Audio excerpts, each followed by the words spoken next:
이 내부는 잘 보호되고 있다라는 그 믿음이 있었던 거죠. 그래서 이걸 믿지 말자. 비밀 정도로 중요하진 않은데 보호해야겠다 하는 정보들이 예를 들면은 설계 도면들.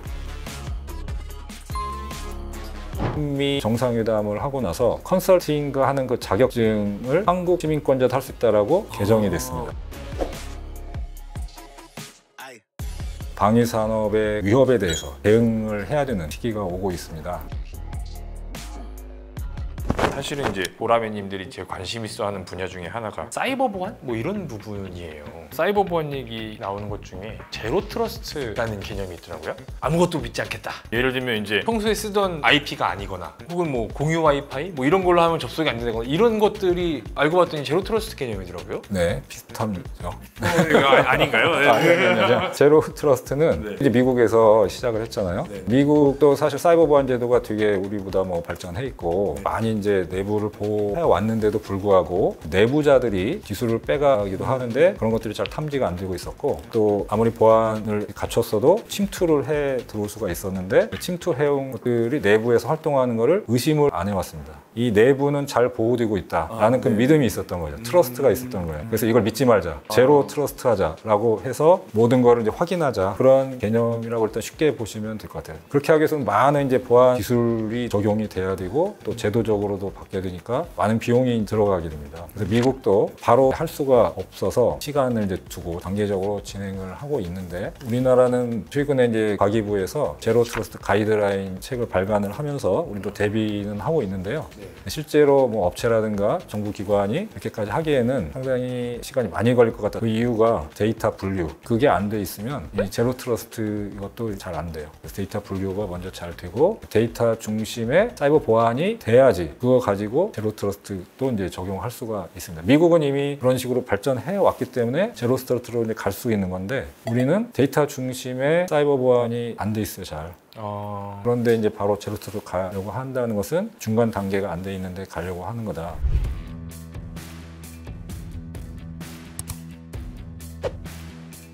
CUI가 뭐냐면 이제 비밀이 아닌데 보호해야 되는 정보를 의미합니다. 비밀이 아닌데 보호해야 되는 정보. 그러니까 보통 이제 비밀 1급, 2급, 3급 분류해서 이 비밀은 이제 노출되지 않게 보호하잖아요. 그렇죠. 그런데 비밀 정도로 중요하진 않은데 뭔가 보호해야겠다 하는 그런 정보들이 있어요. 또 최근에는 비공개 정보라고 비공개 자료 이렇게 표현하는 것들이 있습니다. 예를 들면은 기술 자료들, 설계 도면들. 그러니까 방산업체에서 전투기를 만드는데 어떤 부분은 이제 비밀 자료일 수는 있습니다. 설계 도면 중에서도. 근데 대부분은 그냥 일반 도면인데 그렇다고 이게 유출되면 안 돼. 그러니까 보호를 해야죠. 비밀은 아닌데 보호는 해야 돼. 이 CUI라고 하는 것이 C가 컨트롤 됩니다. 통제해야 된다, 보호해야 되는 정보라고 해서 그거에 대해서 되게 많은 체계가 잘 갖춰져 있어요. 근데 우리나라는 주로 비밀 보호에만 치중이 돼 있잖아요. 대입이나 비공개 이런 거는 분류도 잘 안 하고 그것을 어떻게 또 다르게 보호해야 되냐 이런 것들이 잘 안 돼 있지만 미국은 CUI라고 제도를 만들어서 그걸 어떻게 보호하는 거야라고 또 많은 연구하고 그걸 제도화해서 하고 있습니다. 그럼 이게 CUI가 우리나라 비밀 1, 2, 3급 하는 것처럼 여기도 이제 등급별로 관리 지침이 따로 있고 이렇게 되는 건가요? 네. 그래서 CMMC 미국의 국방부에서 하는 사이버 보안 등급 인증하는데요. 거기서도 그 CUI의 중요도에 따라서 인증 레벨이 달라집니다. 레벨 1, 2, 3가 있는데 네네. 레벨 2에서 보통의 CUI를 보호하게 돼 있고요. 좀 더 중요한 민감한 CUI를 보호하기 위해서는 레벨 3 인증을 받아야 됩니다. 근데 그 CUI라는 게 말씀드렸듯이 비밀은 아니에요. 비밀은 아닌데 지금 보호하라고 이렇게 인증 제도까지 있잖아요. 근데 우리나라는 그게 없어요, 지금. 그렇군요. 그것까지도 세부적으로 관리하고 적용하고 이런 것들이 우리나라는 빨리 도입을 해야 된다고 보시는 거군요. 그래서 최근에 방산업체 지금 이슈가 방산의 데이터를 클라우드로 옮겨서 거기서 업무도 하고 그런 것들이 지금 많이 방산업체에서 요구하고 있습니다. 근데 이거는 이제 미국의 경우는 10년 전부터 미국 국방부에서 국방 데이터를 클라우드에서 취급할 수 있도록 제도를 만들어 놨고 그 클라우드 업체들의 사이버 보안 인증 제도까지 만들어 놨는데요. 그때도 역시 그 CUI AI 중요도 등급에 따라서 클라우드 인증 등급이 나뉘게 됩니다. 그래서 모든 개념 CUI라고 하는 분류를 가지고 보호 제도를 구축하고 있는 거죠. 그러네요, 진짜. 비공개 정보를 각각의 등급을 정하고 체계적으로 관리할 수 있는 게 좀 중요했군요. 지금 말씀하신 클라우드 얘기도 재밌네요. 사실 우리나라는 어떤 비밀 정보나 이런 것들 클라우드 같은 데 올린다 그러면 큰일 나는 줄 알잖아요. 우리나라는 지금 금지되어 있습니다. 그러니까요. 그 얘기는 곧 클라우드 서비스를 하는 그 업체들의 보안 수준을 못 믿는다는 얘기 아닐까요? 그런 것도 같이 해당이 되고요. 그보다도 먼저 이런 것이 분류가 제대로 안 돼 있죠. 물론 최근에 이제 우리나라 국방부에서는 국방 그 비공개 자료에 대한 분류 지침이 만들어지긴 했습니다. 그래요? 네. 그런데 방산 쪽까지는 아직 그게 없어요. 그렇다 보니까 그 비공개 자료를 클라우드로 옮기는 것도 아예 금지가 된 거죠. 방산업체들은 망 분리된 내부망에서만 작업을 하는데 비밀 데이터 취급할 때는 완전히 망을 분리하고 단절시키고 작업을 하죠. 네. 그런데 이제 이런 연구 개발하는 자료들은 비밀은 아닌데 먼저 내부망에 들어가서 작업하니까 인터넷도 잘 활용할 수가 없고 여러 가지 개발하는데 제약이 돼서 방산업체들의 연구원들이 우리 너무 근무 환경이 안 좋다. 그렇죠. 그래서 다 이직하기도 하고 특히나 이제 소프트웨어나 AI 전문 인력들은 오라는 데가 많잖아요. 그래서 이제 그런 데로 다 이직하고 방산업체는 안 오고 근무 환경도 안 좋고 그래서 그런 걸 개선해 달라고 방산업체에서는 지금 많이 요구를 하고 있고 그 중에 하나가 또 클라우드고요. 이런 망분리 제도도 개선해 달라고 하고 있고 결국 이 보안의 문제인데 거기 핵심은 데이터 등급 분류입니다. 그렇군요.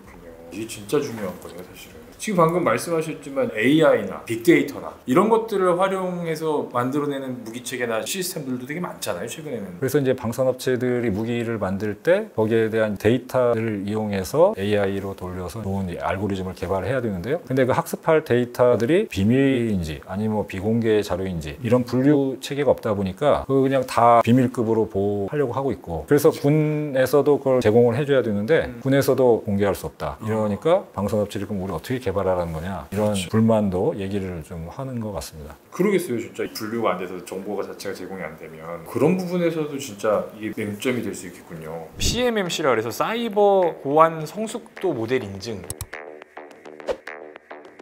이런 낯선 단어가 잡혔습니다. 이게 도대체 뭘까요? 네.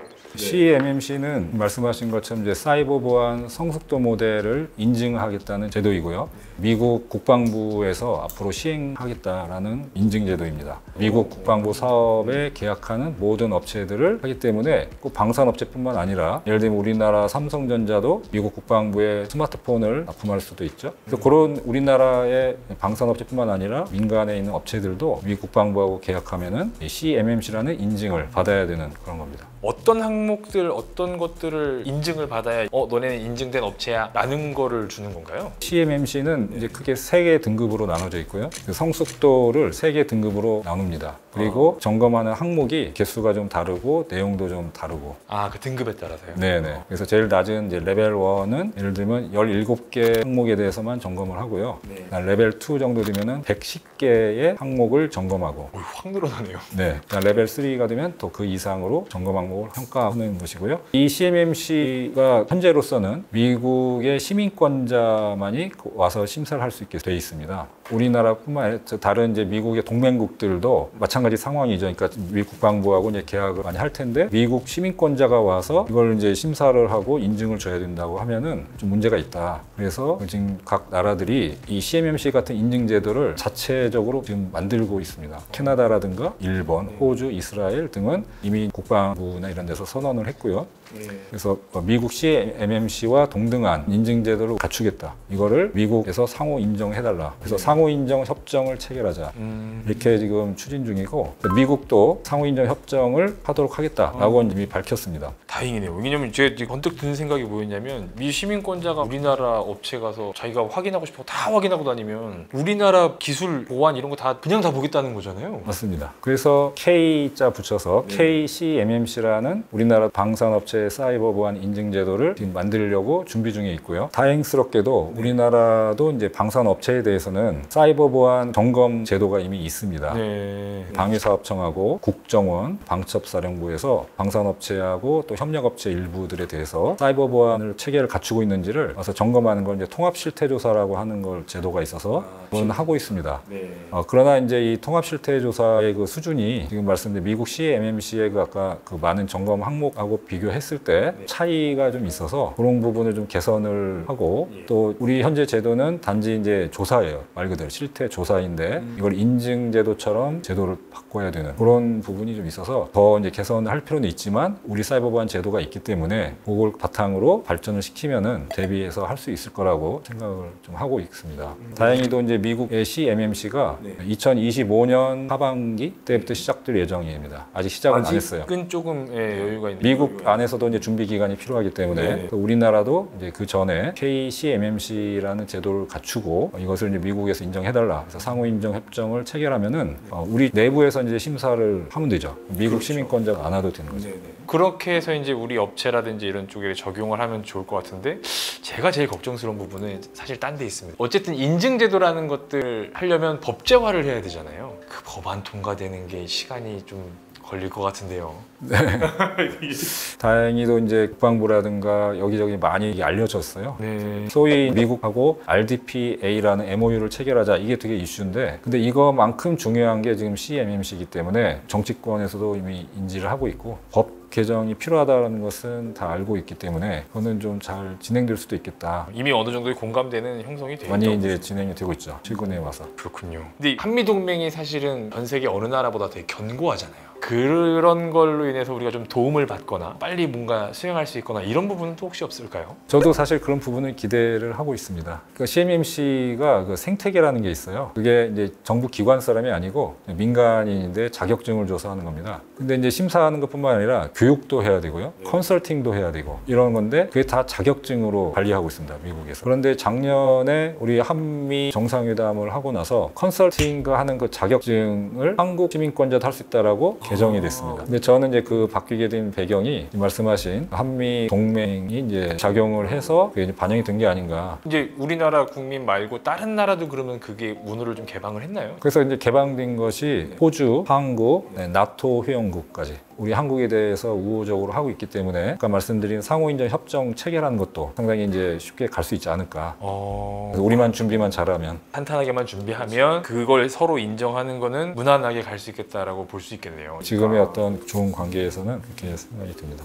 사실은 이런 것들을 마련하고 해나가는데 제일 중요한 거는 사람과 돈 아니겠습니까? 방위력 개선비의 뭐 0.1%만이라도 방산보안에 쓰는 것을 의무화해야 한다 주장하셨던 적도 있으신 것 같은데 어떤 것들이 좀 필요할까요? 네, 말 그대로 방산업체는 다른 분야하고 다르게 보안에 요구되는 게 너무 많습니다. 사이버 보안 뭐 인증을 받으라고 하죠. 또 만드는 무기 체계도 엔티템퍼를 하라, RMF로 해서 사이버 보안 뭘 해라. 여러 가지 지금 요구되는 게 많아서 비용이 되게 많이 듭니다. 그리고 제도도 지금 제대로 안 갖춰지는 게 많고요. 이런 것들이 이제 막 시작하다 보니까. 그래서 제 바람은 우리 정부가 여기에 대한 투자를 지금 많이 해야 된다. 근데 투자를 하려면 결국 예산이 필요하고 조직을 만들어야 되고요. 그래서 이제 우리나라 이제 방위력 개선 사업비, 방위 사업비인데 약 17조 정도 듭니다. 1년에. 그래서 그거에 한 1% 정도라도 보안에 투자를 해서 방산업체들을 지원을 해달라. 0.1%가 170억이었어요. 이 170억 정도라도 근데 170억은 또 작아요. 제가 이제 미니멈으로 0.1을 한 거지. 그만큼 절박하다는 말씀 그렇죠. 뜻의 예, 표현이죠. 지금은 방산업체 니네가 그냥 투자해서 인증받아. 이러는 상황이잖아요. 야, 그럼 안 하려고 그러죠. 예전에 그런 사태도 있었죠. 이제 원래 망분리가 안 돼 있었는데 2017년, 18년 경이었죠. 그때 방산업체 정부 망분리를 의무화하면서 처음에는 방산업체들 망분리 해라고 하면서 지원을 안 하려고 했었죠. 네. 근데 한 업체당 뭐 적게는 뭐 몇억, 큰 업체는 뭐 몇십억씩 들어서 망분리를 했어야 되는데 그래서 결국 방산업체들이 계속 항의하니까 일부 이제 지원해주고 하는 식으로 바뀌었거든요. 근데 이제 망분리뿐만 아니라 앞에서 말씀드렸던 이런 것들이 다 많은 비용이 들어가요. 그러니까요. 오늘 저희가 언급한 그 각각의 것만 해도 다 돈이라는 얘기인데. 그래서 그런 거를 직접적으로 지원을 할 수도 있고 또 간접적으로 지원을 하든가 해서 예산을 좀 투입을 해야 되고 그렇게 또 관리하는 조직도 있어야 되겠다. 그러려면은 이 방위력 개선 사업비에 미니멈 0.1% 최대 1%까지 라도 좀 예산을 확보해 줘야 되지 않을까 저는 개인적으로 희망하는 거죠. 그렇군요. 틀을 잘 짜야겠다라는 생각이 진짜 많이 드네요. 오늘 교수님 얘기를 들어보니까 정말 해야 될 일도 너무 많고 갈 길도 되게 먼 것 같은 느낌이 많이 들었어요. 우리 방위 산업은 이제 한 50년 역사를 가지고 지금은 27년에 방산 수출 4대 강국으로 가겠다. 그래서 선진국으로 이제 가고 있는데요. 방위 산업이 커지는 만큼 방위 산업의 위협에 대해서 침해에 대해서도 대응을 해야 되는 그런 시기가 오고 있습니다. 저는 이제 그것을 방산안보라고 하고 있는데 지금부터는 국가적 차원에서 방산안보에 대한 인식을 가지시고 또 전략을 좀 세우고 거기에 대한 조직도 만들고 제도화하고 이렇게 하면서 방산안보라는 것을 해나가야 되는 그런 시점에 온 거라고 저는 생각합니다. 아직까지는 개념이 정립이 필요하고 같이 연구를 해야 되기 때문에 제가 학교에서 대학원을 설립을 했고 연구를 같이 하고 있으니까 많은 분들이 여기에 좀 관심을 가져주시고 특히 젊은 분들께서 우리 방위산업에 대해서 관심을 가져주시고 방위산업에도 많이 취업해 주시고 그리고 방산안보 분야도 좀 관심을 가져주시고 동참해 주시면 방위산업이 더욱더 살찌는 그러한 것이 되지 않을까 많이 관심 가져주시기를 바라겠습니다.